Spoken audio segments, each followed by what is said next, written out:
Absolutely, there isn't. And the kind of sessions. So, Mm. I would also like talk about this, Harsha, that the kind of sessions that I've done as well. So things like even I mean these are fine, having smart goals and doing a lot on skills, but even things like what do you do, the science behind clothing, the science behind Mm. what you eat, the science behind a whole lot of these things. So maybe at some point you can have something which is non-traditional as well. Definitely, definitely. Over to you. So, thank you, Kusum. Pooja, it's sharp 4 o'clock. You can start and then we can take the show ahead. Thank you, Pooja.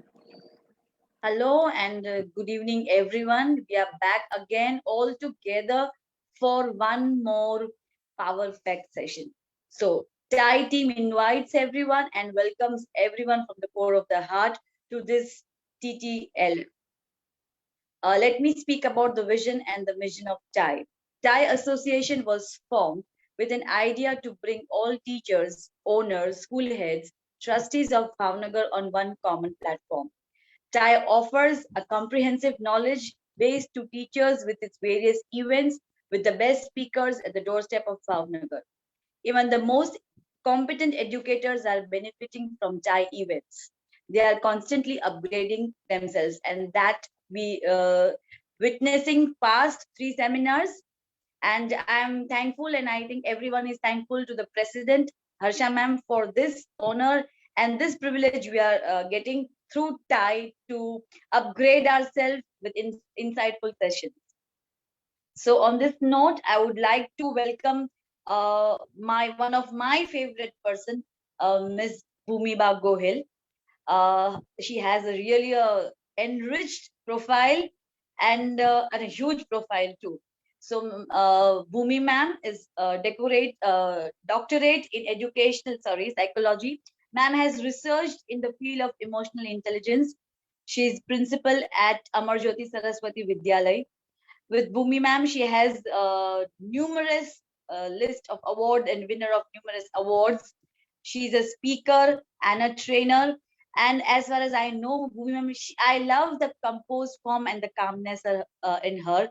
And what Harsha says, she's a role model for all of us. So I welcome Bhumi ma'am to just take on through the session. On to you, Bhumi ma'am. Thank you very much, Pooja. Hello, everyone. That was a lovely introduction that you gave. Thank you very much.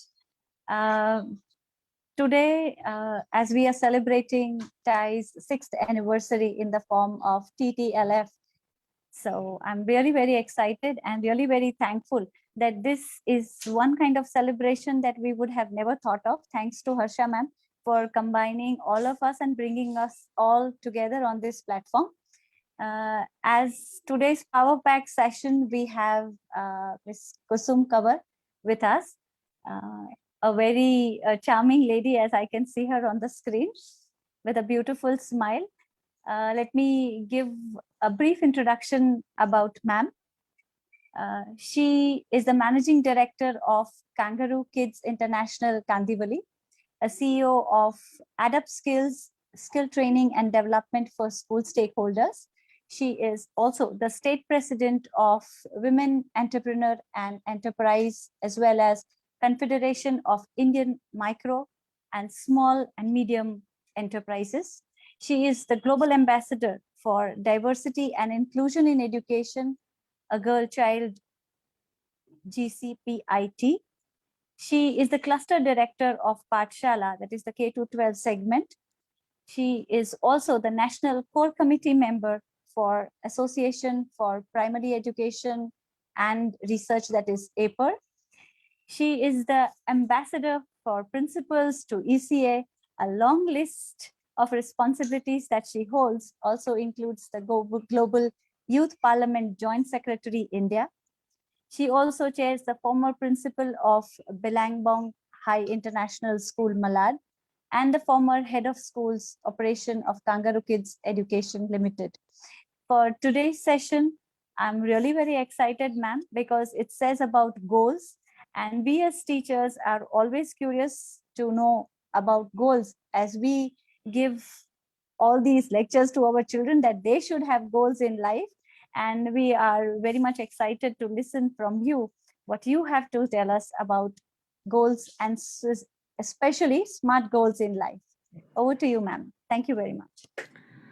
Thank you so much, and such a beautiful introduction. Thank you, Bhumiba and Pooja, for this honor. So it's Om Namah Shivaya to everyone. So very happy greetings to all of you on the panel and to all our viewers and audience. I see it's a very collaborative and an audience that is chatting up also so much. Thank you so much. So today on this auspicious day, we are set to have SMART goals for each one of us. So thank you and congratulations, dear Harsha Ramayar, Dr. Bhumiba, and Pooja, and the full team of the TIE, that is your teachers, the team of Ignited Educators, the Teachers Learning Fest TTLF 2021 for actually organizing this for the e-workshops. And special congratulations for celebrating 6 years of the association, the Bhavnagar Preschool Association. Fantastic. Thank you for having me on your esteemed platform today. Very humbling to be appreciated and honored on the TTLF 2021 platform, a very special start of workshop series for everyone. So my sincere gratitude for this reverence and invitation. I'm speaking on SMART and smarter goals today. The takeaways for all, whether you're a teacher, you're a parent, or any other professional from any industry or any walk of life, will actually be defining, smarter goals. That is specific, your measurable, achievable, relevant, time-bound objectives, which we evaluate and resize at times. We will discuss the key factors. That's the time management, because that's very important in goal setting. Also, we speak about how our mindsets it affects setting up of goals. What is procrastination and why do we procrastinate? So what are the science behind procrastination actually in brief? And I request everyone to keep a book, a pencil, a pen to work on a few reflections and points as we go by.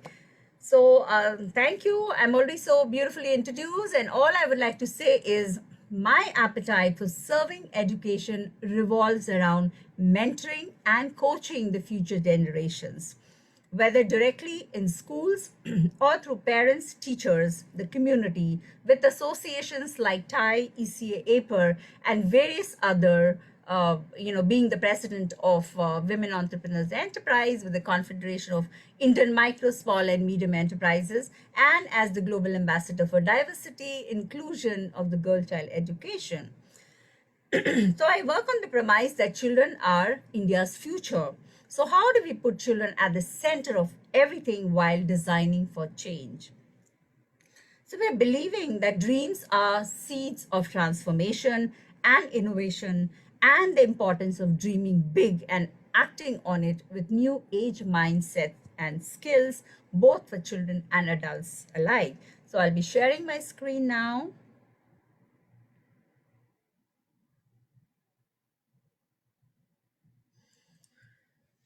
So my discussions, like I say, always revolve around new age skill sets for all, why and how education system can encourage a good mix of both your right brain.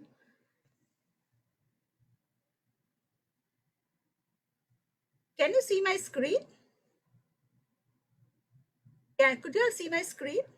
No, Right? ma'am. No, ma'am. The screen isn't visible as yet. Yes, now it is. Sorry, yes. Perfect. Perfect, right? Okay.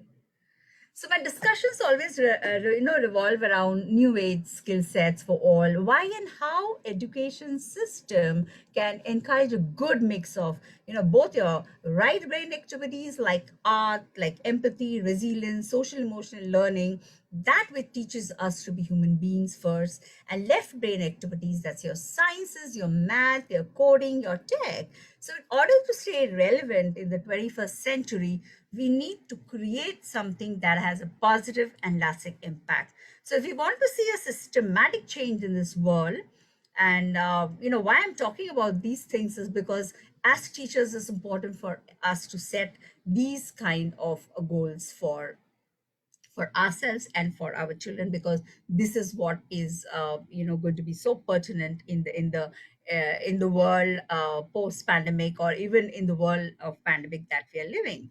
So we will be covering the following in our time together today. That's what does SMART stand for? Why do we need to set goals? How is setting goals important during crisis?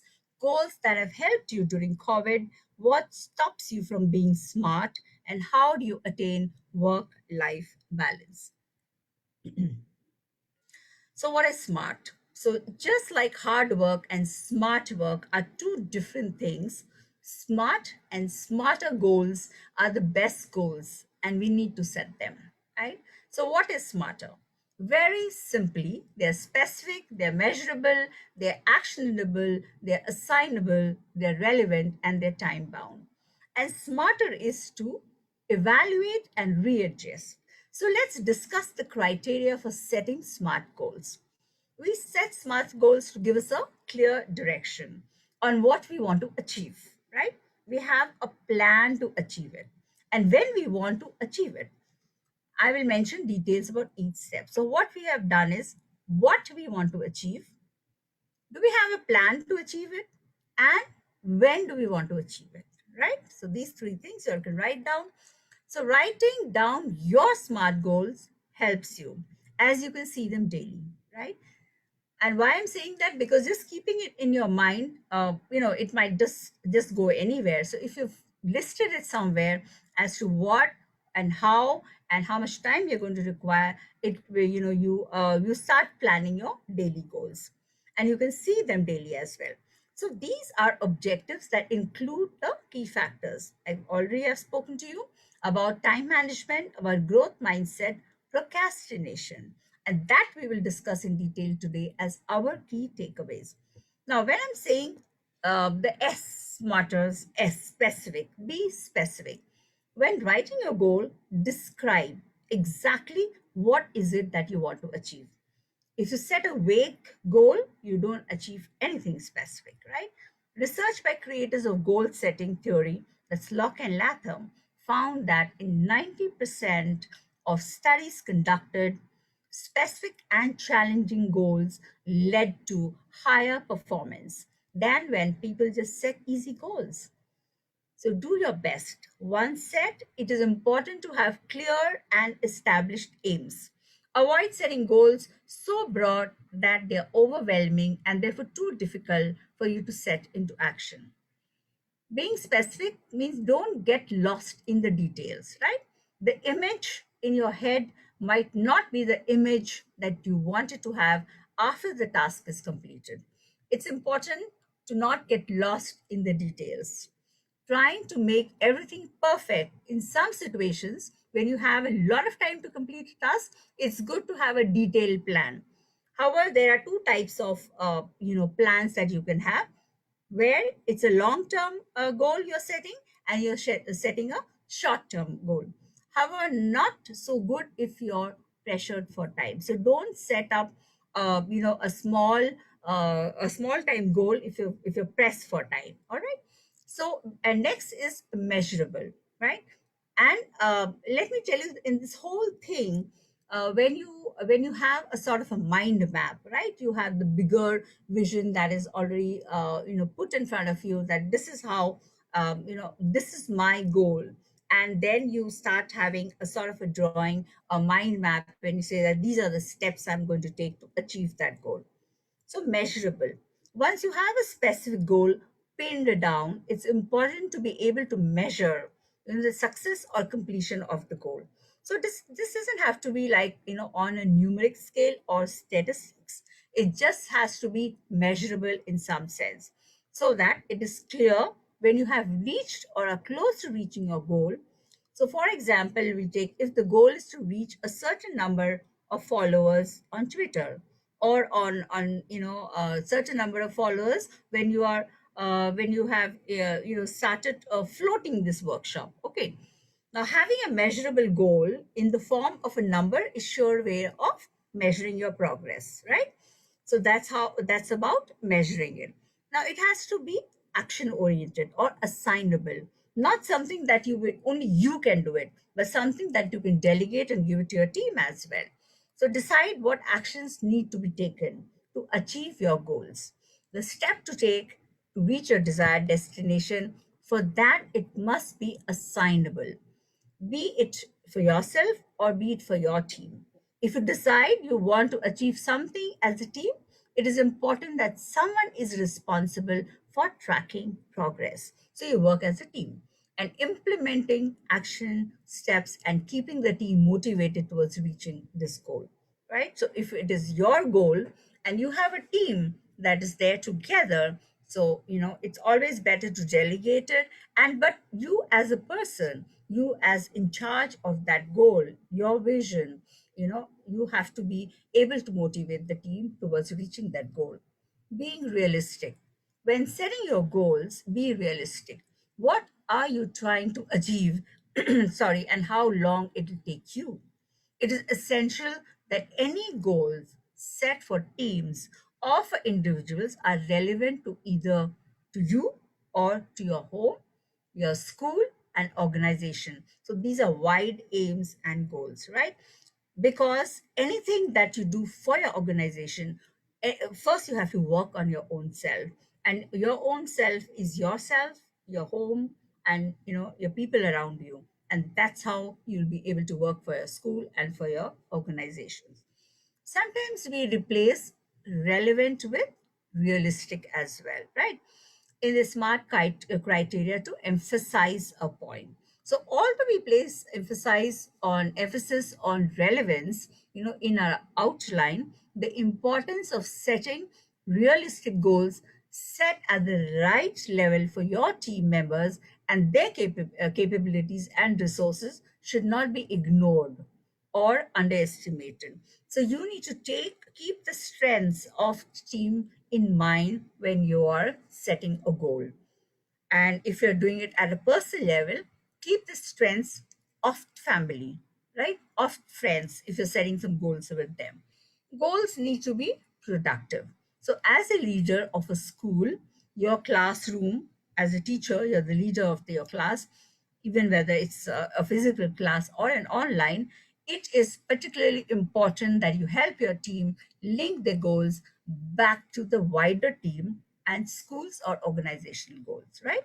So you cannot have a goal in isolation when you are, yes, you are conducting a class, right? Because that has to align with the bigger goal of the organization.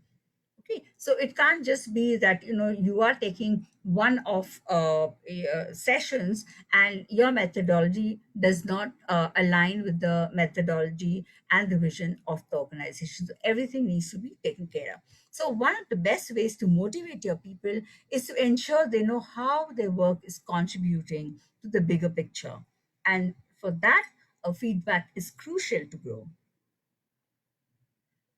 The next is we talk about time bound. So when setting a goal, we write down an exact date of when you want to achieve the goal. Right? It's not productive to set a deadline which is too far in future, or a simple task, or an unrealistic short deadline for something complex and time consuming. So you cannot have something like a 1 hour or 2 hours or 24 hours to attain a bigger goal, right? Now all this, I hope as you all are listening, you have also put down your goals, because then we will discuss that a little later. Now this is a common pitfall that can be incredibly demotivating for you and your teams as well, because they are either left with an abundance of time so they have so much time in which they are not pushing themselves, or they are left feeling stressed and demotivated when they fail to complete goals in the time frame that's provided on your vision. We also have something called evaluate, hoping that by the end of the process, till you have done, till you're time bound, you're specific, you've done, given a specific goal which is measurable, it's actionable, it's relevant, it's time bound. So by the end of the process, you've achieved your goals. Continuously evaluate your goals all the way along the process. This can differ, from person to person. Some people may want to evaluate the process of the goal daily. So you have daily goals, right? Some weekly and some bi-monthly. So it depends what kind of a goal that you've created and how much time you've given, right, to it. So if it is it's a goal you have to achieve in 2 months time or 3 months time, then you can have daily goals, and you can have weekly goals, and then you can have a monthly goal. So whatever you prefer, make sure you are continuously evaluating your goals to help make sure you achieve them. Now this goal links very well with timely in what you have, a timeline based approach to goal setting, which we also do, and I do very often. So if I had to prepare for the workshop today, so I knew that I have about 15 days, and so I need to start my research. I need to also understand what is going to be the target audience, who am I going to be speaking to, and what is it that I need to get into it. And this is how by this day my presentation should be ready. My flow, I have to have everything in my mind, and that's how I'm going to work. So these are all piecemeal daily goals, or you can have a weekly goal for that. It also means evaluating your performance right at the end of the process, so that you can learn from your mistakes and optimize your next goal setting process. So for me, this is like goal setting. So if I'm giving you a workshop today, or I'm talking to you about creating smart goals or smarter goals, this is also setting up a smart goal for me. So for me, this was a short term one, right? For me, it took me so it's at the end of 15 days. What I've achieved is what I'm going to evaluate at the end of this of 1.5 hours today, where when I'm talking to you, or when there are questions asked. So that's the time I'm going to assess, and I'm going to take that back. So that will also help me stay focused all the way, because this has helped me stay focused all the way in the process. But your feedback, what will your feedback do for me is it will readjust. If if I'm faced with a continuous problem of people not understanding what I'm doing, or I or during the process also, if I'm hitting the wall, I said, oh, I don't know what needs to be done. Well, then there is a letter R. That letter R, always keep that in mind, is here to help you. If you're facing a continuous problem with your goals, it's time to take a step back and readjust, right? So readjusting doesn't mean throw away the goals and get new ones. It doesn't mean that. It's just that there needs to be some little alignment. It's a means to an end. It's a way of getting around your problems. All right. So we will also take a few examples of SMART goals, which can be, so I'm taking very generic examples. Okay. So I'm not taking any classroom ones, because, we may have a mixed audience also here. So a specific one could be begin a new social media campaign, right?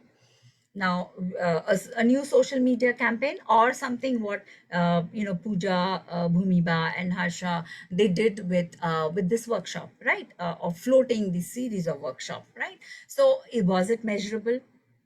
Did it generate new content downloads? And for example, one is for workshop, for others it could be you want to restart your school, right? After COVID, the pandemic, and so is it measurable? Was that social media campaign actionable? Marketing team or a team responsible for running the campaign and measuring performance, was it relevant? Did you promote what you wanted to? Was it time bound? You have this workshop for a month. Did it start going? Did it start rolling at least a month in advance or 3 weeks in advance? Was it time bound? Then you evaluate it. If it's reaching the target audience, how many walk-ins or how many people who have registered and if you're talking about school admissions, do you have walk-ins?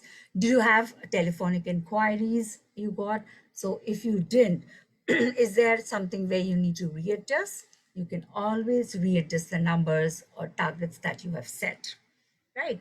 So I hope this is clear. I can't see the chat. So will you all let me know? And because I can't see the chart here. Huh? Yes, ma'am. Yeah, I can't see the chart. So if there are We can't see questions, I'll take them towards the end. questions yet not come, ma'am. Right. So if they are there, so if you can just help me out with that also, okay? Because I can just see this big screen and that's it. Yeah, yeah. Yes, Yeah. ma'am. So another example could be, of a smart goal is add a new feature to the app, because we are in a digital world, so I think it's good for me to take these kind of examples. Add a new feature to the app which is measurable, have it ready to deploy to the app store. Actionable, development team assigned responsibilities, because you want to develop an app where you can track the admissions, you can track how many inquiries. So then you have a team assigned to it, because you cannot do it alone. Is it relevant?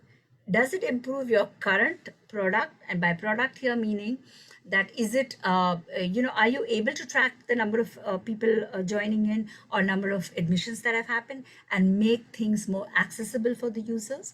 Is it time bound? So 2 months, 3 months, or is it just a month that you have? So the 5 SMART goal criteria mentioned are a great basis that will change the way you and your team create and assign goals. So you lay your milestones, have clear, concise, relevant goals that makes any work environment or any home environment more communicative, more motivating and effective. So once you are set up with your new goals, the next step is to ensure you commit and learn together as a team, as a family. So why do we actually need these goals in the first place? Right. So we need them. You can also write this question with you, and maybe whatever answer you have, I would also like to hear that, because setting your goals is crucial, for planning, your day as well. Uh, Life is a big thing, but at least if you plan your day, plan your week, plan your month, and plan your months, or plan your year. So by setting your goal, you can create appropriate targets, and you won't fall off schedule before deciding your objectives. Okay. So, however, you have to look deeply inside and ask yourself, do you want to achieve those things? Right? How many of you here do the to-do list? I do it, daily. In fact, even if I don't do it daily, at least, I have a target of 3, 4 days. I have a to-do list where I keep ticking off. And if it has not worked for me on that day, I shift it to another day, and why it did. And that's where I, reevaluate and then rework on that, right? So that's very significant. That's why I'm saying that, why putting down things on paper is important. So you are then conscious of your own objectives. Your own aspirations can help you maximize your productivity, help you to see the bigger picture and where you want to reach, right? Because a to-do list is just, it's not a bigger picture, but it's for you to complete for that day or for that week. Now this takes us to the Maslow's law of self-actualization. So our needs and desires that propel us to set daily short-term goals or long-term goals for ourselves. And why so? So we are all aware, I think as teachers, we are all aware of Maslow's law, right? So you all can put in your chat and say that yes, you are. And let me see if I've got something here on the chat. Yes, nice. So someone has written goals help us to plan a target in a much more efficient way. Very good. So I'll just go through it later. So we are all aware of Maslow's law. And so let's look at it as to what it is. And you'll keep, when you have your paper and pen with you, as I'm going through the different, needs, right? So I think it is good for you to start writing that down also. So Maslow's process of self-actualization, because that's where you need to reach 1, 2, 3, 4, the fifth, step. That's your process. So this theory is by Abraham Maslow. As you all know, it puts forward that as people, we are motivated by 5 basic categories of needs, right? Maslow proposed that the human needs can be organized into a hierarchy. And that helps. Sorry, I've got a bad throat today, so please bear with this. So which ranges from more concrete needs, right? what do we need, such as food and water, to abstract concepts such as self-fulfillment, okay? Only when your lower need is met, the next need on hierarchy becomes our focus of attention. So why do we as teachers, even in the class, right, we ask children, have they, say on an online class, have you had your breakfast today? And why we start with something so basic? Because if we know why a child, we realize that a child is distracted, it could be because of a number of things, and these are the basic needs, right? If you've had enough water, you've had food, so these are very, very basic needs of a child. And for a human being, it is air, water, food, shelter, sleep, clothing, reproduction. So physical, so Maslow considered physical needs to be most essential of our needs. For example, we are extremely hungry, it's hard to focus on anything else besides food, right? How many of you fasting here, are you thinking about food? Right. So I had a lot of fruits before I started this workshop, because I knew that for another, so till 5 o'clock, I'm just going to probably be sipping some hot water and that's it, right? So another example of physical need would be the need for adequate sleep, right? So if you agree with me, just put it on your chat. So it is food, then it is your sleep. Safety. Once our physiological needs are met, the next need is that arises is a safe environment, right? Our safety needs are evident. So early in childhood, as children, we have a need for safe and predictable environments, right? That's why we say it's always better to prepare a child. If you're moving from one activity to the other, even a child needs to know that, yes, we are moving from this activity to the next, and this is what we are going to do. And typically, because sometimes if you're just taking children from one room to the other, they might react with fear or anxiety, and that can happen to us also, when these are not met, these needs are, the safety thing is not met. So Maslow pointed out that safety needs are more obvious in emergency situations, wars, disasters. What about the pandemic? Interestingly, right, this need can also explain why we do things like, we purchase insurance and contribute to saving accounts, right? That's our need for safety. Or more relatable is when the lockdown one happened, that was announced, most of us use the H mechanism. Anyone who can write down what the H mechanism I mean over here? Anyone would know what the H mechanism is? Right. So Bhumiba is fasting. I'm also fasting. Yes, the H mechanism, right? The H mechanism, okay, I'm going to tell you, is hoarding, right? It's just hoarding and getting everything. So everything from grocery to basic need item we did just before or when the lockdown one was announced, right? So we were operating at the safety hierarchy at that point of time, right? So that we don't run out of grocery, we don't run out of things. We don't know how long the lockdown is going to be. So I would like to speak of the three phases. That's your spur, SPUR, keep that in mind, lurch, and cope, for all of us relate to experiences during this pandemic. So almost every person around the world has gone through these similar, if not same experiences. So every one of us has experienced this in in some way or the other. Like we see that the pandemic has actually affected each one of us on this planet. Maybe the degrees are different, but it has, we've all been affected by it. So it is the same experience, right? This will also help you reflect and reevaluate your experiences, and what could we have done better, or what learnings are there for future. Again, those learnings, if you jot it down, okay, this is what I did, and this is my learning, and so this is how I'm going to operate in future. What happens when you're creating a document, right? You're creating it for your own self, maybe for reference. Like this pandemic has hit us a century after the earlier one, right? So if we had something to refer to, maybe we would have been better prepared. So now going back to the three phases: spur, lurch, and cope. Phase one was spur. And what I mean by spur in COVID-19 was we were all shocked. S of the spur, it shocked all of us. But after a bit of protest about whether it would change our personal lives dramatically, we struggled with the idea of consequences. So at some point, we understood that this could be tragic for many, and it has. So I've also had a tragic moment in my own family, right?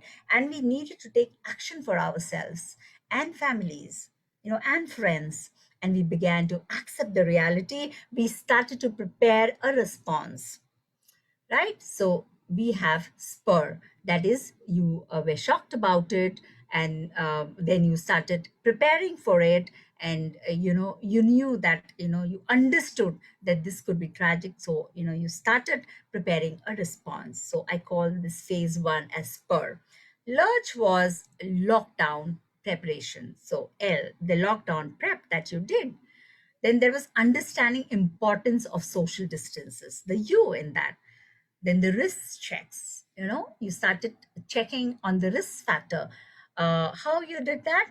You did it through news on TV. Some of us also relied a lot on WhatsApp, checking with your families and friends. That became more important than any other times for us, right? You agree?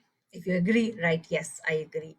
Checking with families, friends became more important than any other times for us, right? Hoarding, right? Some of us did that irrational hoarding. We panicked because of the news. Never mind, that stage is gone. You all agree. So now that this is phase three, that is your cope. What is cope? Right? Cope was connection, organization, your perspectives, right? Your endurance. So we are all settled now. And this is also an opportunity to remind ourselves of the skills that sustain all of us. Cope, connection, organize, perspective refers to the fact that we chose an attitude, all of us, not only as teachers, but also as anyone, as homemakers, as women. We chose, and and today also we choose an attitude towards crisis. Even if the cases are on a rise again, we all have adjusted now, and the same panic is not seen. So when making alterations in our life, next is love and belonging, right? So we again come taking you back to Maslow's hierarchy. Next is love and belonging. So the next need in the hierarchy involves feeling loved and being accepted. All right. So this need includes both, your romantic relationships as well as ties with friends and family members. Like how we are here, in a community today, right? And it also includes our needs to feel that we belong to a social group, like to a community, like we are in today here. Importantly, this need includes both feeling loved and love towards others. Also, how love and belonging needs does impact our well-being. That's the reason I'm asking you, is that fine? Is it okay? Are you understanding? What do you think? What do you feel? So the more I get on the chat that yes, this is fine, people are understanding, it's going to encourage me more. Okay. So I'll to give more examples and to work on it. Now, for example, as per research, having social connections is related to better physical health and feeling, and feeling isolated. So if you have better social connections, so you have better health, and you will not feel isolated, which has negative consequences for health and well-being, right? Next is esteem. So our esteem needs, involves, or the desire to feel good about ourselves. These needs are feelings of self-confidence and feeling good about oneself. So when people's self-esteems are met, they feel confident and see the contributions and achievements as more valuable and important. right? You all agree. The day you feel that yes, this is making a difference. Today, when I'm going to feel like yes, this workshop has made a difference, or it's going to make a difference in people's life, they have had a lot of takeaways, I'm going to feel important and valuable, right? Now, the main thing, self-actualization. It refers to feeling fulfilled, right? A feeling of living up to your potential. One unique feature of self actualization is that it looks different for everyone. Your self actualization is going to be different. For you, Pooja's will be different. Bhumi Baz is going to be different. Mine is going to be different. Harsha's is going to be different. Because remember, all of us have come with our own blueprint, right from your child, yourself, your family, anybody around you. They have their own blueprint in life, and we can't alter that, right? By just imposing something, of what we think is, should be right. What we can do is then set these sort of goals for them, right? For them to actually reach that self actualization, or reach, or go step by step in these 5 points. Now, again, I'm going to tell you, for one person, self-actualization might involve, helping others, right? So many of you can relate to it, that, you love to help people, right? So for another, it might involve achievements in artistic or creative fields, right? You gain immense pleasure and immense satisfaction when you're drawing, or when you're doing some, art and craft things, essentially, which gives us self satisfaction, right? This is the highest human need that we strive for, all of us, and thus we set ourselves up for SMART goals, right?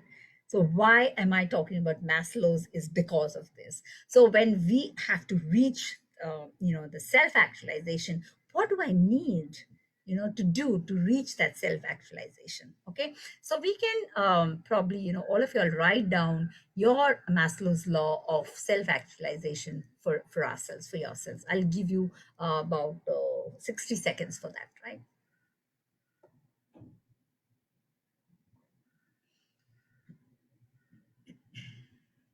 You can also refer to, the slide here, Maslow slide.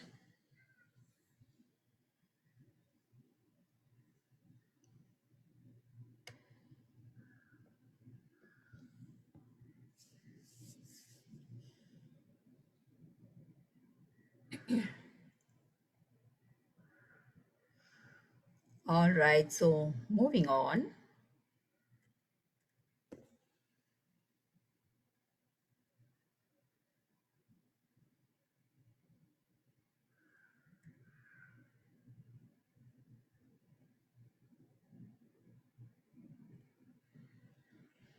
Okay.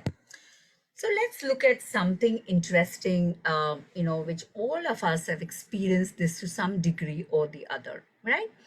Now, for most of us, how did SMART goals look like during the crisis, of the three levels that are mentioned here? So at the organizational, if you are with any organization, or with at the school level, at the coordination, supervisory level, departmental level, or at your own individual level. So we are going to talk about these three, okay? So goal setting has shown to improve persistence, right, in the face of obstacles. And I'm adding personal and professional ground level experiences too. It's likely that in the midst of a crisis, you're managing to complete your priorities, and performance process, is held up, right? However, a shared vision. So if you're only going to work alone, it might just get held up. However, if you have a shared vision, that you have a vision with the group, you have a vision with everyone, and goals is more important than ever. So research is also focusing on how professionals, they handle crisis, has shown that those who handle crisis well take a broader outlook and a longer term view. Okay. And in addition to changing priorities, so each day you are stressed, and each day you're changing your priorities. So it's always, a person who is calm and is got, takes a broader outlook of to life and longer term, will be the person who will, be able to handle the crisis better. So your organization is also dealing, or your homes are also dealing with major shifts in how you operate. Example, moving to an entirely now remote workforce or online mode for all of us as teachers. It involved not only of having laptops, having better connectivity, having a whole lot of these things that we have been we've had to make changes. We've had to make changes where we need a quieter room, and we just need a place for ourselves where we can interact with children as well, right? So a whole lot of things that we made changes in. Virtual teams are more likely to encounter challenges, with your communication and coordination. We did all have that, right in the beginning, and are more vulnerable to a lack of team cohesion at times and trust as well. So also the work hours, right? So working from home for some of us has been going too far, right? It's far beyond office hours. So I can speak for myself as well. So mine definitely has. So while COVID-19 will pass, it's unclear when that is going to be. But maintaining key aspects of goal setting, again I'm coming back to goal setting, because these things we really don't know when this is going to go away. But the key aspects of setting a goal setting will serve us when decisions around everything that we are making adjustments will be on working on smart goals, and that's what is going to help us, right? Any questions on this?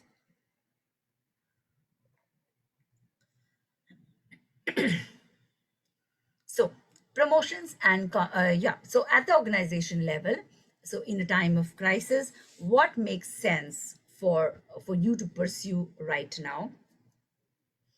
What goals might be unattainable or not help the the organization succeed during this time? You might find that you need to adjust your strategy and communicate this to your people, to your parents, and to all your stakeholders. So strategic goals that you survive will be, having a time list, daily task in your plan, sticking to a schedule, breaking up long-term goals into short-term goals, and being cautiously optimistic, definitely. At the supervisory level, it could be how far our departments or teams have the most impact on the organization's updated goals, right? If the organization has decided that we are going to, just do online, so how are you going to align to that goal? Or if the organization said that, okay, we will have a hybrid system, so then that's how you're going to be aligned to the goals, right? That's what I mean by aligning the organizational goal. What critical goals should be carried forward at your department level? What should we leave out? What can we adjust? So at the individual level, how can my individual goal align to team goals? How can we set a goal that is inspiring? How can my updated goals still align with my personal development goals? So now more than ever, we have seen the importance of adaptability, right? We have seen agility, and we have seen, sorry, yeah, and we have seen a resilience, you can say, so in the workplace. So we can use this opportunity to create a framework or process for adjusting our goals in such times of uncertainty and disruption. So we can put our goals here, according to this. And these are the I'm just sharing the strategic goals that you can add to the goal list if you've already prepared. So that's going to help you survive, or you've already, we don't know how many more months of this pandemic is going to go on. So you can probably have a time list, you can have daily tasks in your plans. Sticking to a schedule is very important. Breaking up long-term goals into short-term goals, and being cautiously optimistic, right? So, personally, setting goals are hard enough when there is not a global pandemic going on.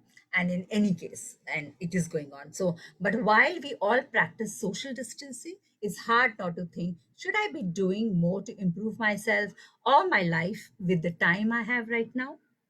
Is it important not to put too much pressure on you? It is very important not to put too much pressure on you.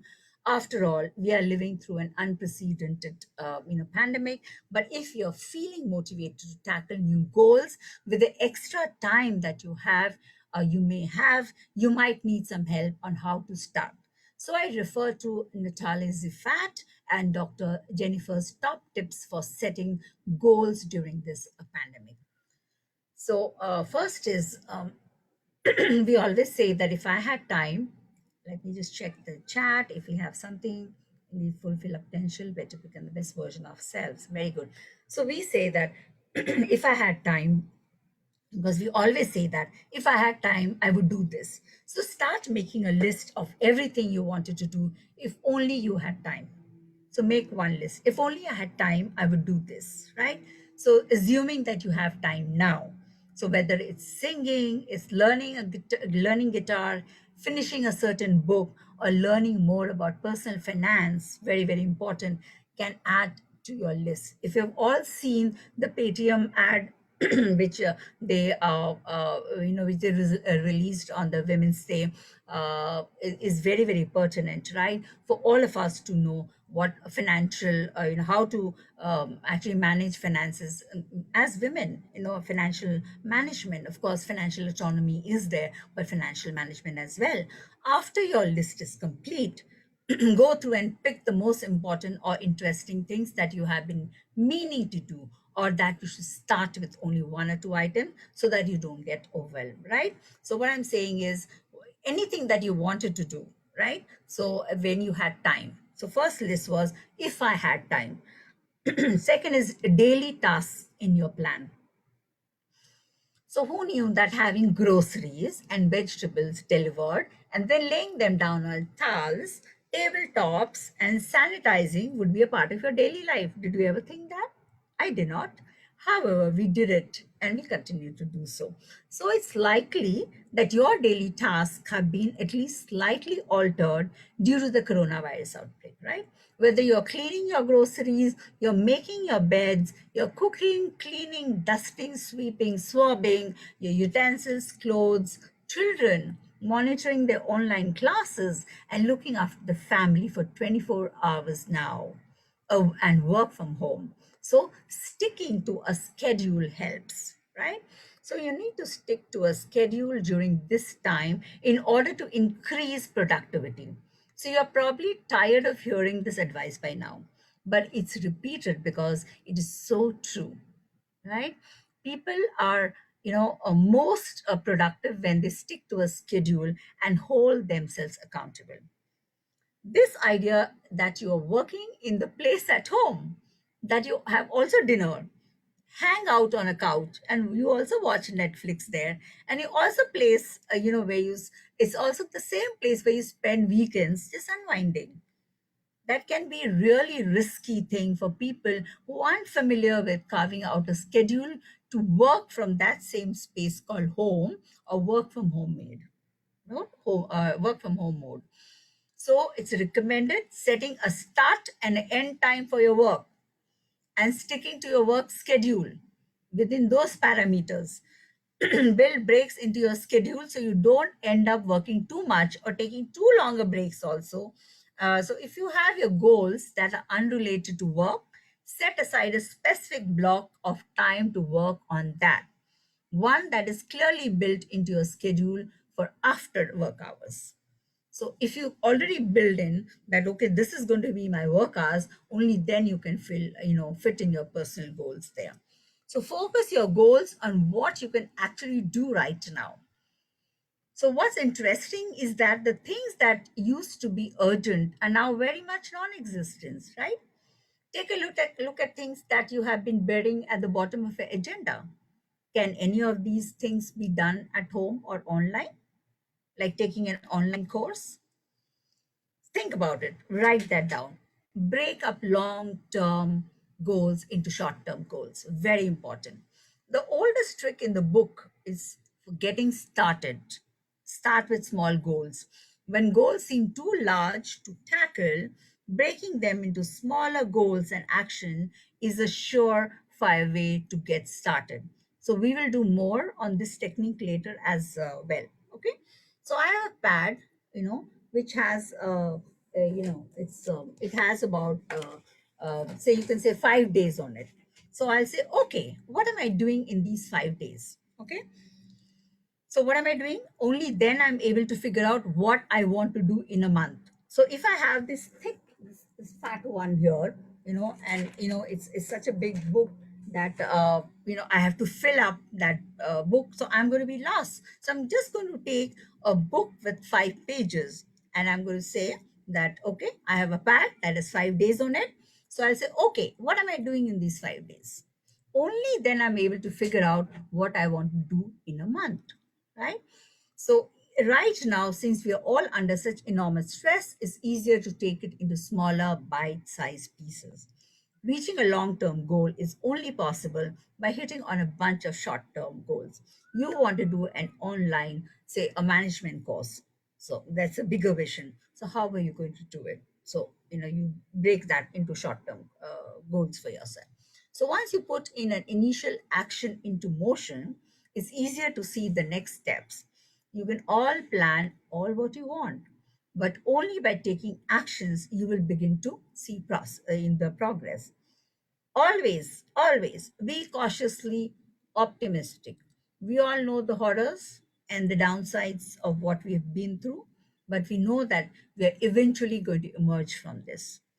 So if you do not succumb to the fear and use this time to work towards your goals, learn a new skill, or participate in an activity you haven't had time for, years or in a while, then do it now. That's what will help you inch up of the Maslow's hierarchy too. Your schools are bringing a wealth of knowledge and learning at your doorstep, right? Make use of it. So I encourage anyone who feels that drive to try something new and really immerse themselves in a project, pursue it. It could be an enterprise, it could be anything, but just pursue it. That's it. If you're someone who is not feeling inspired right now and you don't want to learn how to play that violin, that guitar, or churn out exotic dishes, or write a book, or start a podcast, that's okay too. ZFAT shares that, like a lot of social media professionals, he publishes his daily agenda a couple of times a week. And he says that I think that's really important thing to show is that we are doing our best. So we have big dreams like everyone else, right? But sometimes you are able to achieve them.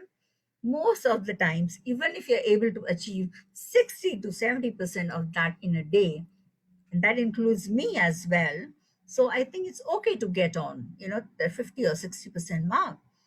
But sometimes something stops us from reaching that 30 or 20% mark. That's when, or that's where we are coming to. That's what we need to think about that, right? So just switch off the chat.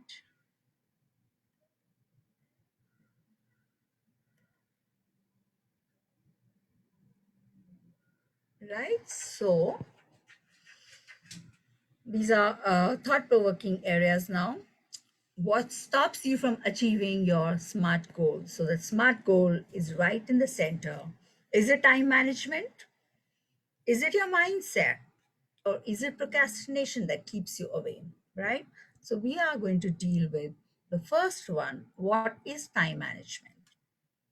The only thing everyone and everybody in this world has in common today or has ever had is no matter how much money you have fame or luxury, it's just those 24 hours. All of us have just 24 hours, right? We cannot have it more or we cannot have it less. And although this might not come as a surprise to you, it's worth remembering every once in a while that behind every success, there is a human being doing his or her best day after day. You must have heard this that people are wild cards in life and in business, and that can change the rules of the game at any point. And the thing that makes all the difference is how you choose to spend your time for today and every day, right? So, management of time really doesn't exist. What we mean by this is that time simply passes. You can't stop it. What you can actually have to do is, when managing your time, is actually to manage yourself. It's not managing your time. Time is ticking. You have to manage yourself, and the way you approach everything that you do, right? When we are saying cautiously optimistic, so the three images of the five biggest time wasters, which are put up here, probably you can read it, also include an overdose of social media. It will be interesting to note yours, and you can share it afterwards if you want to towards the end. Now, another goal setting is record. Always record, analyze, change. All right, the same thing that we did with smarter goals. Then spend quality time with family, which we'll discuss each point in detail. That being said, let's get to it, right? So we are saying tips to manage time, right? These are your tips. Set a goal and also rewards. So after every goal that you achieve, you can reward yourself. There's no harm in rewarding yourself, right? These rewards can go from sweets, chocolates, for me it's ice cream, and to food, to short periods of time in which you do nothing. Just relax or watch a short video. So, and then second is make a plan. Now you need to prioritize your tasks. Sometimes you can't do everything, or you don't have enough time to do it also. An effective way to do is manage your priorities. Example, important and urgent tasks. So if you're noting down something, you can write it there. You know how to make a plan.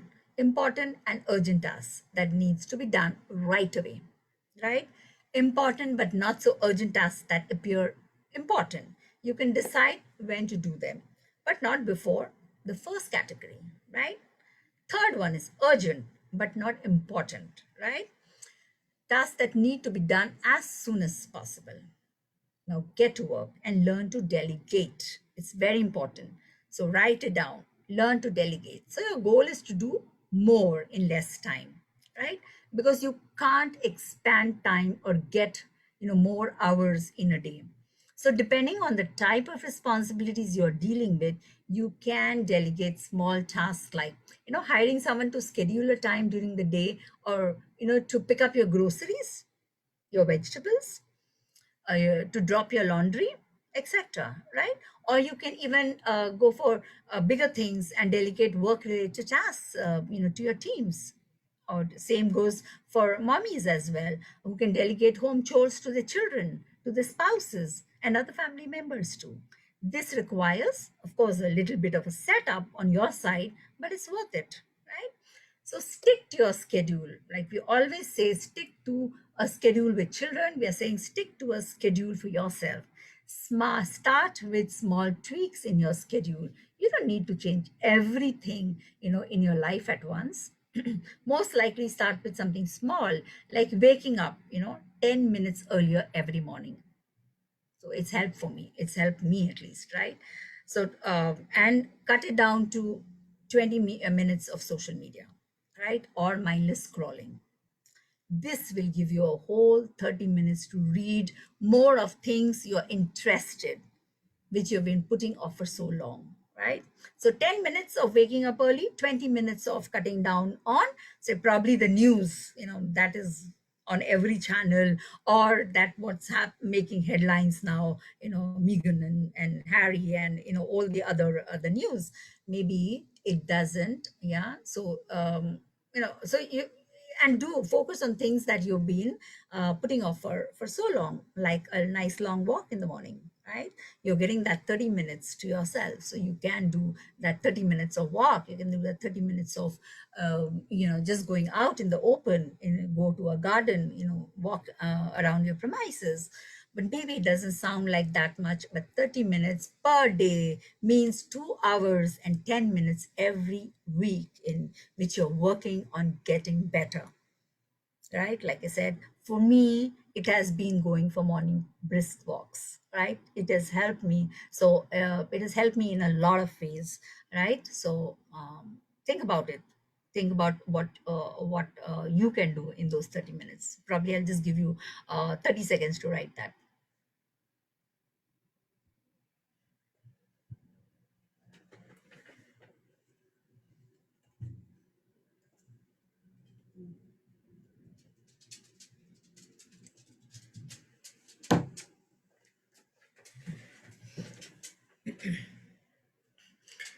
Then set clear deadlines. How much time do you have to finish your, your assignment, or, say a presentation, or your lesson plan, or to create those videos to send home to children? So when do you need to complete your tasks? When we stick to our plans, we delegate, maintain schedules, stick to the set deadlines, finally you will reach your goals, right? And because you're here and you've signed up for today, you've registered for today, it means you're trying to reach your higher goals in your life and cutting down on the stuff that's dragging you behind. So, one way to start managing your time better is to evaluate how what you're doing is related to what you're trying to achieve, right? So, it's, you want to achieve something, but if you reevaluate, your goals, you see that whether all the little steps, the short-term goals that you've, kept, or you've made for yourself to achieve that real goal, is it working? Is it taking you to that direction, right? So this is easy also, to evaluate. So you can make two lists: one with the goals you're aiming for, right? One list, it could also be money, and why not? It could be love, it could be luxury, whatever it is. And another list is the things you're spending time on doing, right? So one list is where what you're aiming at. You're aiming at, becoming a millionaire, billionaire. You want, love of your life, and you want to get that love back, and you want some luxuries. You want to attain that degree, right? So whatever it is, and another list with the things you're spending time doing. If the lists don't align, it means you're probably wasting time in the wrong direction, right? Sometimes even people you spend your time with aren't the best for you. So make sure you align the list with your goals and with the list of the people you're spending time with as well, right? So diagnose your difficulty, right? It is all about self-improvement goals. So what's the RAC, or the record, analyze, the RAC method? That's you've recorded, you've analyzed, you've changed, and so that was the RAC that we spoke about. And what is mindset, or what is growth mindset? So, and the difference between the two mindsets on your, which are on your screens as well. So people with growth mindsets are forever improving, and learning new skills, right, through hard work, training, perseverance. The very reason that you're here and every day you sit here for 1.5 hours, so that's your perseverance. That's training for you. So imagine that, these 30 days, what it can do to what you're going to learn. And these are all lifelong learners. So you all are lifelong learners. You accept the because the criteria for a growth mindset is they accept and even welcome failures as a means to move forward. So what if I've not been able to do this well? But I've learned my lesson and I'm going to move forward. I'm going to the next level, or I'm going to the next step. I'm resizing myself and then coming back. So the benefits of this particular mindset is substantial. It makes relationships between people much better, working as a team with the knowledge they have to learn together, right? All of us, are sitting here as a team and learning together. What does it do? It reduces your quick judgments. It thrives on constructive criticism and involves less stress. So if you have a growth mindset, this is what it is. You are going to thrive on constructive criticism, and it definitely involves less stress because my mind is also open, to whatever feedback I get today. So fixed mindsets have the tendency to go where the least resistance is expected. They tackle the easy stuff first, right? Someone with a growth mindset might think, I enjoy a challenge because it helps me to develop into a better person. I just made a mistake, but I'm eager to learn from this and improve. So I feel very scared and worried, but that does not define who I am. I may feel worried or scared, but I'm going to overcome that, right? I'm going to ensure that I do things that I overcome this. A growth mindset is a habit that you could practice daily by stepping away from constant stream of anxiety, of negativity around you as well. Move away from negativity. Just take a deep breath, and by giving yourself the space to develop this mindset, despite extreme stress and uncertainty at different levels of your daily life. Try pranayams, try breathing. It helps, right? So some examples to to understand the difference between the fixed and a growth mindset. Some more examples, in fact, I can give you. A fixed will say, I'm so stressed, so there's no Wi-Fi with this power cut. I'm never going to finish, my lesson plan. I'm never going to finish my presentation, and I have so much to research. I have so much to go on the Google and do this kind of research. Or I have a session in the next 1 hour, and there is this power cut at home. I'm never going to be able to make it happen.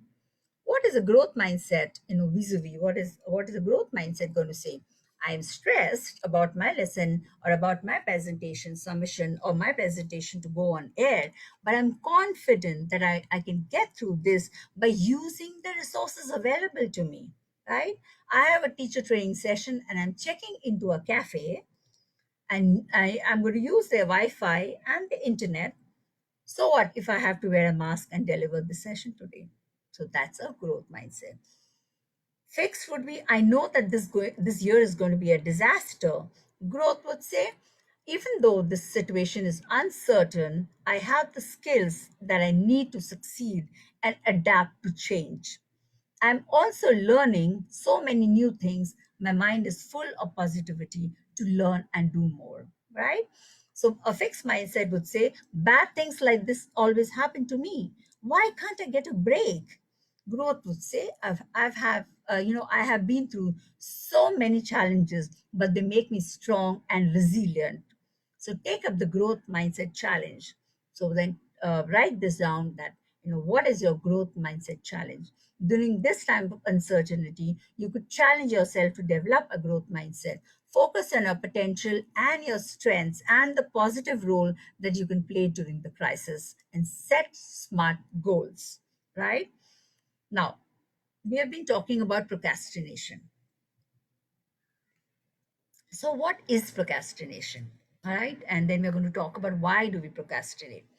Procrastination simply means putting off a task you should be doing, actually, to delay taking that action, to wait until later. Now, he or she procrastinated until the last minute and had to stay up all night to finish up that assignment or work. For example, you need to get your presentation and research work done. Now it's urgent. So you switch on your computer, type the topic, and leave it on because you know that it's going to take you long. So you go and make yourself a cup of coffee.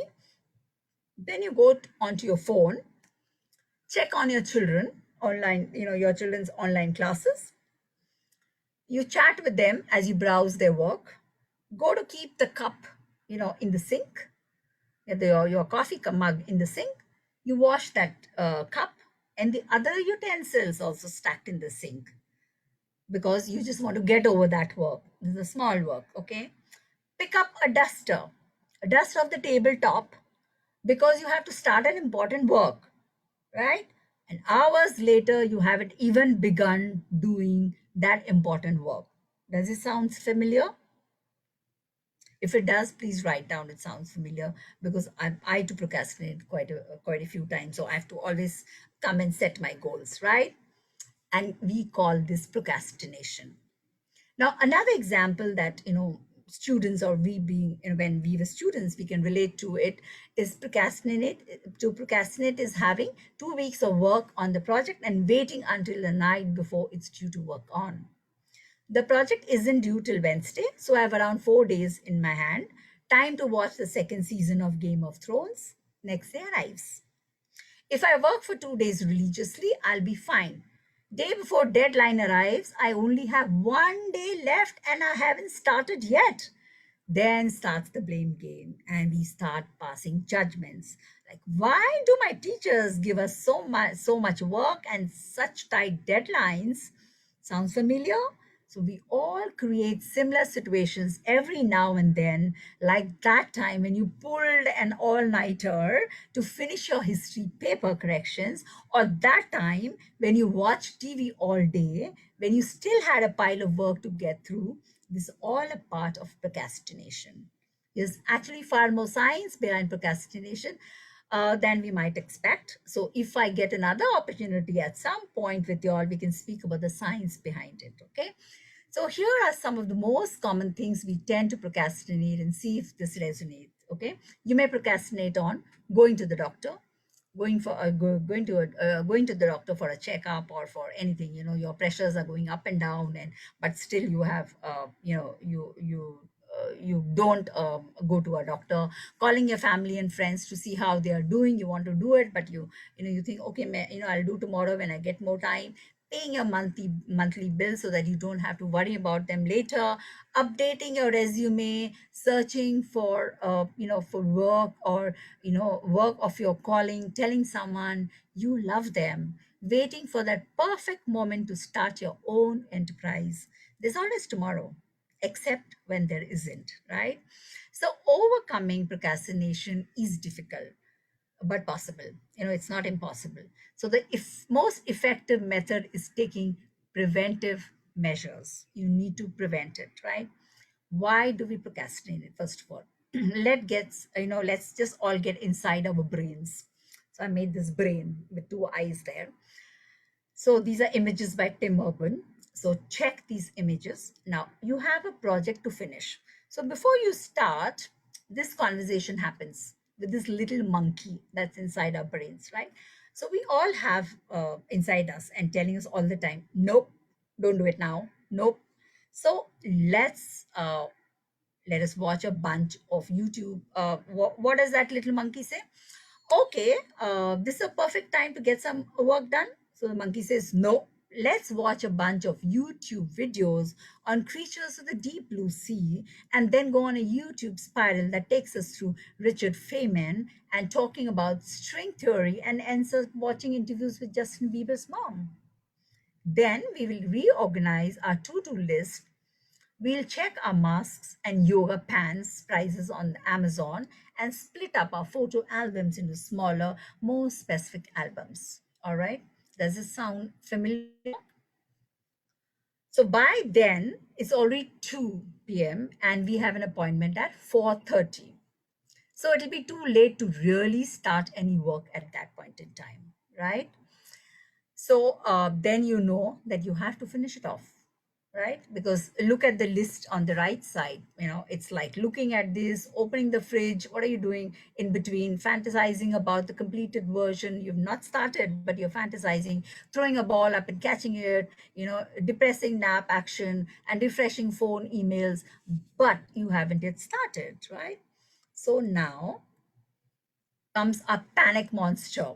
Here's the only one thing that our monkey is scared of. He runs away as soon as he sees this panic monster, and this is how our work, the panic monster gets our work done, right? But however, it's still called the panic monster. So we are panicking and trying to finish off our work. Think, is it the best we can give of ourselves working with the panic monster, or our heads, right? So now each time you procrastinate, recall the panic monster, right? This much about the panic monster. Don't forget the panic monster.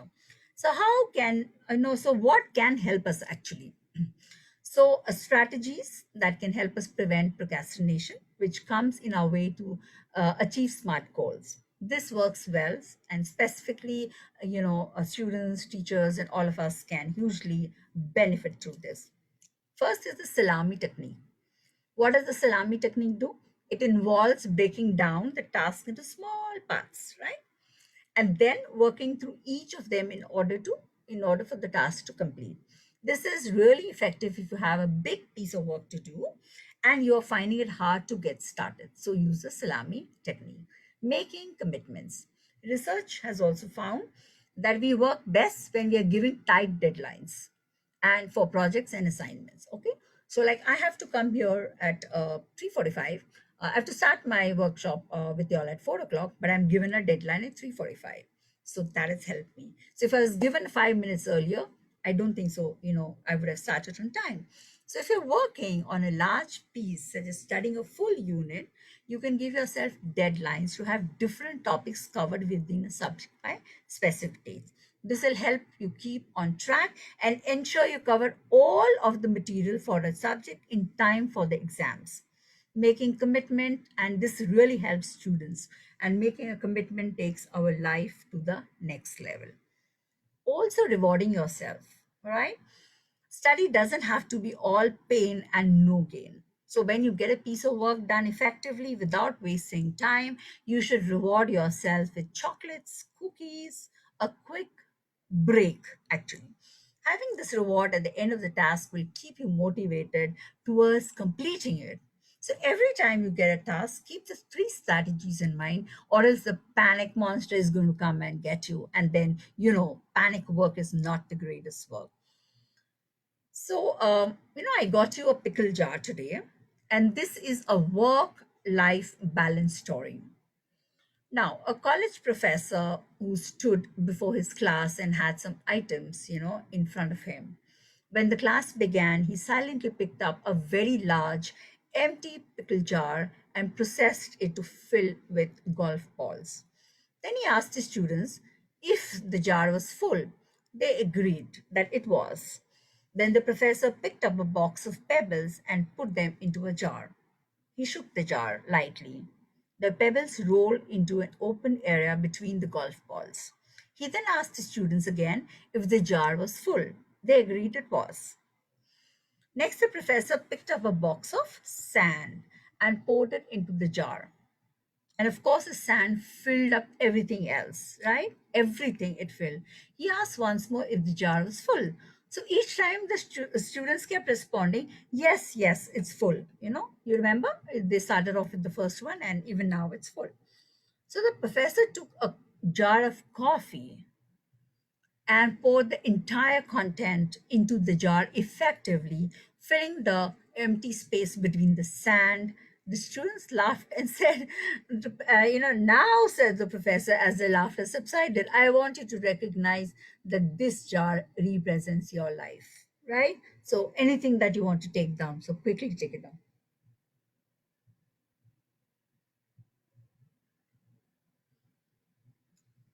So the first one, the golf balls are important.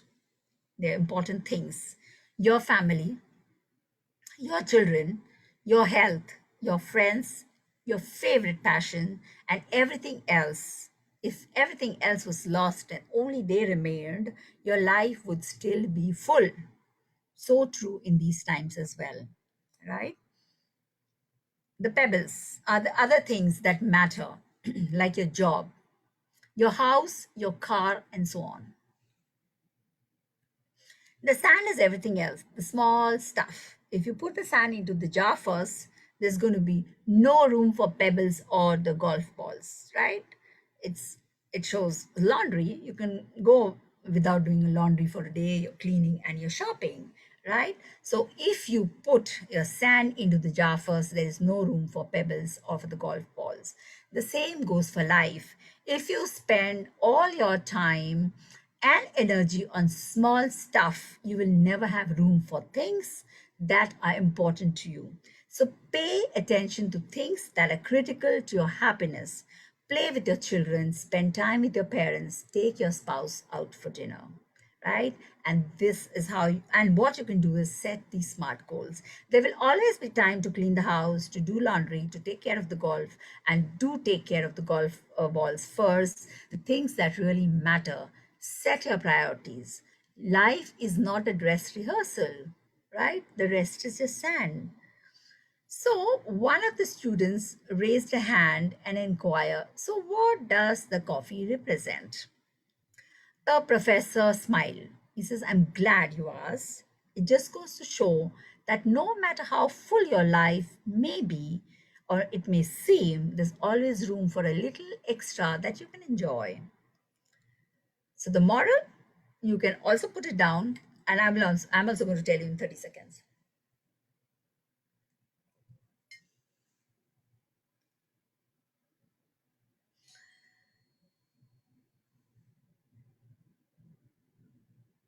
Yes, the moral is life is full of all sorts of distractions, worries and stresses. There can be a lot of sand in your life, but remember that golf balls come first. You can deal with the sand later. Whenever life starts to get too full of sand and you start struggling to fit your golf balls in, have that glass of coffee, milkshake, take a break, reconnect with a friend, and let them help you find a way to fit in that golf balls, right? So, to conclude, right? Be smart, set time management goals, record, analyze, change. Have a growth mindset. Growth mindset people are permanently improving their intelligence and ability to learn new skills. They embrace challenges, persist in the face of setbacks, take responsibilities for their words and actions, and acknowledge that effort is a path towards mastery. It is basically the reason why practice makes you perfect. So, by choosing to make the extra effort to build that growth mindset, you can make your mental processes to work for you, resulting in a greater likelihood that you're getting the result you're looking for and live the life that you want to live. Remember self actualization, overcome procrastination, remember the monkey, and remember the panic monster story each time you procrastinate. All right? Set smart goals. They need to be specific, measurable, actionable, relevant, and time bound. Make a plan, get to work, stick to a schedule, and there you are. You will reach your goal. So this is what I have to say. But if we just have Bhumiba or Pooja, do we have another 5-7 minutes so I can just give some more general tips, or you want me to stop here? Yes, ma'am. No, there is a question, ma'am. There is a Right, question from Shivangi Mehta, ma'am. She says that sometimes we cannot do what we think, obstacles by mentally, physical, or financial problems. How do we optimize that at that time? So this is a question by her. right. So this is a very. Can I just stop sharing? Yeah, that okay? Yeah. So and who was the question from? Shivangi Mehta, ma'am. Shivangi, first, for us to set up anything for you, you need to, give us that. What is the goal? What is it that you want to do?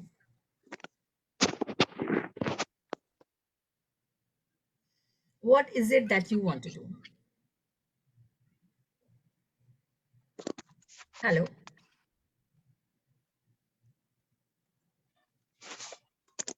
Yes. I'm putting Shivani on the panel so that she can talk to you. Shivani, you are there on the panel. You can unmute yourself, Shivangi. Yeah.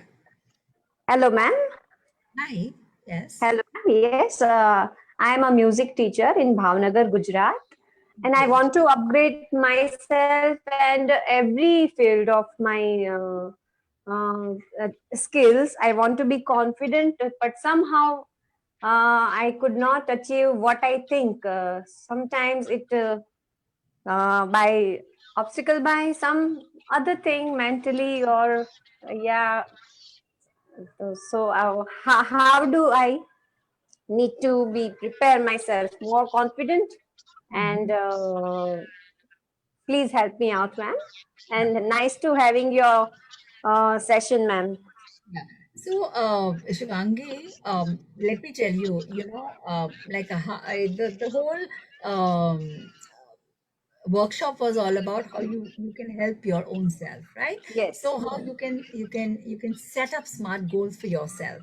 So you need yes, to put in your smart goal right in the center, right? So if you make your yes, smart goal that, I want to I want to have skills, right? So for yes, that, what is it that I need, right? So you yes, need ma'am. to uh, And also put down that slide, if you remember, where I said growth mindset, right? So what do I Yes. need that growth mindset? What is stopping me from achieving what I want to achieve, Yeah, right? correct. Yes, ma'am. And then you put down the specific, the specific measurable. So put down the acronym of SMART. So what Yeah. does the acronym of SMART mean? It is specific, it's Speak. measurable, Yes. actionable, Yes, yes. then what? Then it's relevant, Relevant. then it's, is it Yes. time bound, right? Yes, ma'am. And Yeah, yeah, right. again, reevaluate what you're doing and readjust. So if you follow these these small steps, that's what you will reach. You will also have to do, if I don't know if you've taken a picture of that slide which says Yes, set yes. I goals. taken, ma'am. Yes, yes. Yes. So Mhm. set your goal. Your goal is to equip yourself, right? To have better Right. skills. So which skills do you want? Because there are hundreds and thousands of skills, right? So which is that Right. skill you want? So you have to first, Communication. yes, Communication. Yes, ma'am. communication. So your goal is to set that the communication skills, right? Then you're going to make a Yes. plan. And your Yeah. plan will include attending these workshops, talking in these workshops. At That some point, it's you very will approach your beneficial. Yes, teacher. ma'am. Exactly. Exactly, Yes, ma'am. absolutely. Then you get set to work. Exactly. I mean, you're going to approach Thai and tell them, okay, listen, I'm ready for it. Can I get to work? Can I have one presentation? Stick to your Yes, plan, ma'am. right? And then you Right, will be. ma'am. So that is about, so break your what you want to achieve, break your bigger goal into smaller ones, and then set these small things. And why I've given you these steps, so that each time we can go back to the drawing board and see that, okay, I've written this down, and am I doing, am I going on to the right step? Am I doing the right Right, thing? ma'am. What is Yeah. it that I'm not doing right? I may Yes, try ma'am. to, you can say, a mind map, so it works for Right. me. Yes, yes. I remember, ma'am. You told yes. That, and it's good to put it, right in pencil, so that it can be erased, and you don't Right. waste paper, and you don't have to keep throwing away those papers, because you are rewriting your goals. Okay. Exactly, ma'am. Yes, yes. And ma'am, pleasure to listen your precious session. It really, it helps us a lot. Thank Thank you you so so much. much, ma'am. So Thank glad you. to help. Yes. Anyone else? I think no questions as such. All right. Yes, Pooja ma'am? No, I no questions. Only ma'am had a question. Thank Yeah. you, So ma'am. Thank you, Tai. Thank you, Pooja, ma'am. welcome, Thank you, Shivani Harsha, ma'am. ma'am. And thank you, Kusum, ma'am. Thank you so much. Thank you. I hope it's going to help all of you all in setting up smart goals. Yeah, summing up the session, it was really very interesting, and you did not leave us, at any moment. It was a very catchy session that went on, because the ideas that were briefed entirely were really very effective, that everybody could practice.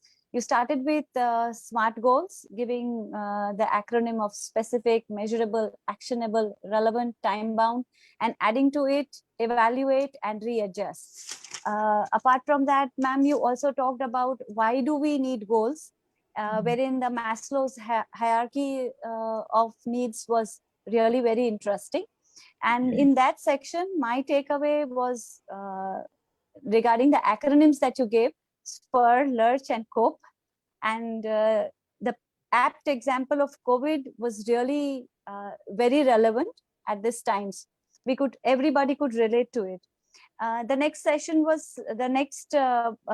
was, how did goals help us in this time of crisis, maybe organizational, departmental, or individual, which was also really very relevant. And strategic goals, in that my takeaway was daily tasks in your plan and sticking to the schedule. And the best was breaking up the long term goals into short term ones. That was really very well illustrated by you. The The next session that talked about segment was what stops you from being smart. This was what I expected, because everybody talks about being smart, how to do it, but what stops you was the elaboration of the segment, which was really needed, in which you discussed about time management, record analysis and change, and procrastination. And the story images regarding procrastination and the monkey in the brain were really very good. We have taken screenshots of all of them. We would like to share it with those teachers who have not attended the session as well. I have taken them without your permission. No, no, please, it's Yeah. okay. It's there for everyone.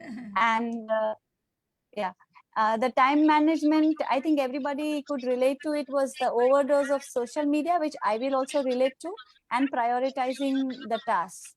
And the most important thing in that was the alignment of aims and the time spent, which has to match. Now that alignment, I think I will also have to make a list of, because that exactly matches how goal setting is done, or how you come closer to your goal setting and achieving them. And the pickle story is really wonderful. Thank you, ma'am. It was Thank you. really a very interesting session, and a lot of takeaways from a single session, I must say. Thank you. Thank So you very beautiful. much. You summed it up. Thank you so much for that. I hope it's going to help everyone. Thank you so